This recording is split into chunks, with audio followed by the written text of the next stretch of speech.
আমার একটাই দাবি যে 4 জন যেখানে পুলিশ ছিল সেখানে 2 জন দুষ্কৃতী, সেখানে 2 জন দুষ্কৃতীকে ধরতে গিয়ে আমার ভাই প্রাণ হারালো গুলিতে। বাকি 3 জন কোথায় ছিল, কত ডিস্টেন্সে তারা ছিল, তারা কিছু এখনো পর্যন্ত ধরতে পারলো না তাদের। আমার ছোট একটা ভাইপো আছে, 6 বছর, ক্লাস 6-এ উঠেছে, সে পাগল হয়ে যাচ্ছে। পরিবার তো মানে বানে ভাসছে একরকম। পরিবারে কে দেখবে? আমি একটা জায়গায় কাজ করতাম, সে কারখানা বন্ধ। এখন এই ভাইটাই হচ্ছে রোজগারের মেম্বার ছিল, সেই ভাইটাও চলে গেল। আমি মানে কি বলবো, এই পুলিশের হাতে গাদা বন্দুক, কোনো মানে এদের কোনো নিরাপত্তা নাই। এদের পুলিশের কয়েকজন কর্মীর সঙ্গে আলোচনা করছিলাম, আমার ভাই গেছে, কাল আপনারা যাবেন, এই গাদা বন্দুক নিয়ে কি করে আপনারা মানুষের সুরক্ষা দেবেন?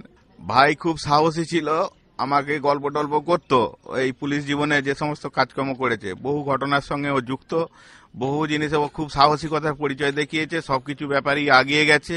এই সাহসিকতারই এই পরিণতি, তার জীবন দিয়ে তার পরিণাম দিতে হলো। প্রকৃত কি ঘটনা ঘটেছে এখনো পর্যন্ত জানানো হয়নি আমাদের। আপনি জিজ্ঞাসা করেছিলেন? আমি জিজ্ঞাসা করেছি ওদের কর্মীদের, মানে কেউ ঠিক সঠিক উত্তর দিতে পারছে না, বলছে না, সব এড়িয়ে যাচ্ছে। মাননীয় সিএমকে বলতে চাই, যে প্রকৃত যারা দুষ্কৃতী তাদের দিকে ইমিডিয়েট ধরা হোক, তাদের শাস্তি দেয়া হোক, এবং আমার ভাইয়ের যে পরিবার, আমাদের যে পরিবার, সেই পরিবারের জন্য কিছু একটা ভাবনা চিন্তা করা হোক।